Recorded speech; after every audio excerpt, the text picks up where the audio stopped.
Hello everyone, আমি আজকে shooting শেষ করে যাওয়ার পথে চলে এসেছি বাড়িতে।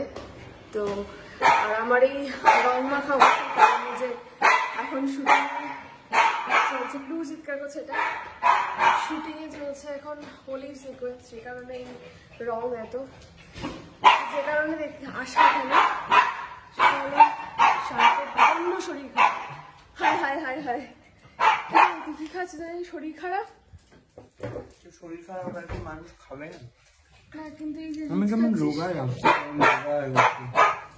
দুদিন বমি করে। এই রং দিস না, কি রং?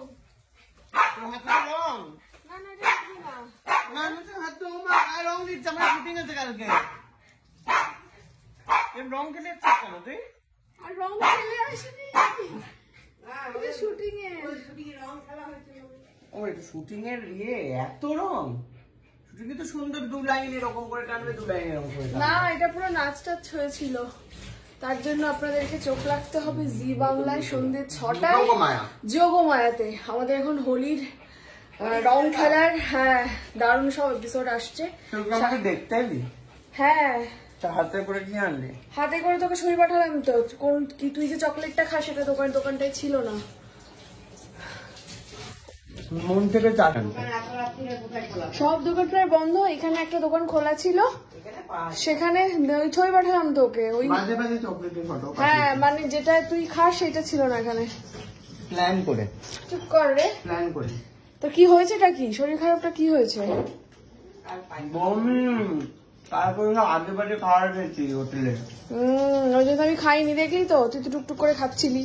আমি কিন্তু না, ও দুটো জায়গায় কোনো জায়গাতেই ঠিক করে খাইনি, সেকেন্ডটাতে তো খাইনি। তারপর রাত্রেবেলায় তোর কফি খেয়েছি, ব্যাস আর ঘুম আসে না। আমারও সেম হয়েছে কালকে। সকালবেলায় সেই আশপাশ করছি, সকালবেলায় উঠে মাকে জিজ্ঞেস করতে হবে বাকিটা। তারপরে কি হয়েছে মা? উঠে তার বললাম যে শুটিং এ যাবো, তা আমি ভাত টাত গুছিয়ে দিলাম, দিয়ে পুরো হড়াহড় করে বাথরুমে বাবা। আমি বললাম থাক, এখন যেতে হবে না, শুটিং এ বারণ করবে, তা ওরা শুনবে। ভেবেছিলাম যে যাবো না, আজকে মেসেজও পাঠিয়ে দিয়েছিলাম 5টার সময়, আমার একটা অস্বস্তি হচ্ছিল, ডিলিট করে দিলাম।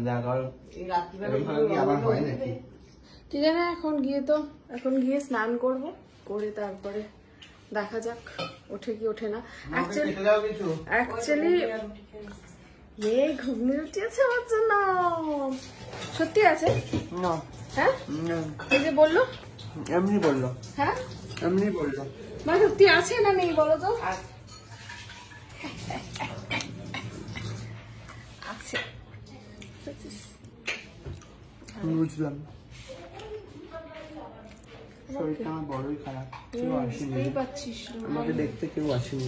আরে আমি তো এসেছি বল, পত্নী বৌদি এসেছে আমাকে দেখতে। আচ্ছা শোন, তোর কাছে আমার একটা আবদার আছে।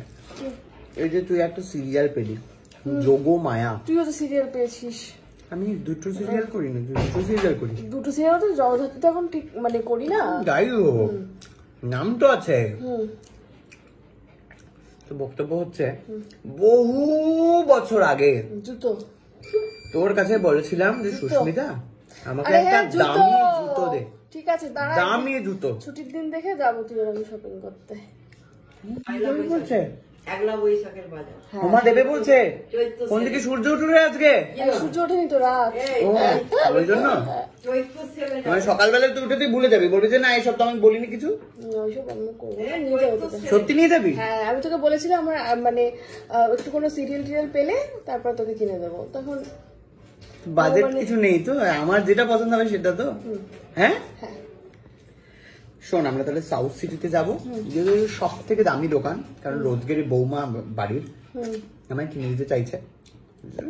তুই নিশ্চয়ই না বলবি? না, বলবো না। শুনুন, আপনারা কিন্তু কেউ বলবেন না। হ্যাঁ, আমার অর্ধেকটাই কমে গেল মনে হচ্ছে। শরীর খারাপ তো আমার অর্ধেকটাই, আমার শরীর খারাপ কমে গেছে যথারীতি। ছুটি কবে থাকবে? জুতোর আমার তো রবিবার করে থাকে সাধারণত। বাহ, তাহলে আমি কি তাহলে বলবো একটুখানি যে কালকে যেন তোর শুটিং না রাখে? না রে, কালকে আমার অলরেডি শুটিং এর কল টাইম দিয়ে দিয়েছে। তাহলে পরশু দিন? না, ওইরকম নয়, ছুটির দিন দেখে যাবো।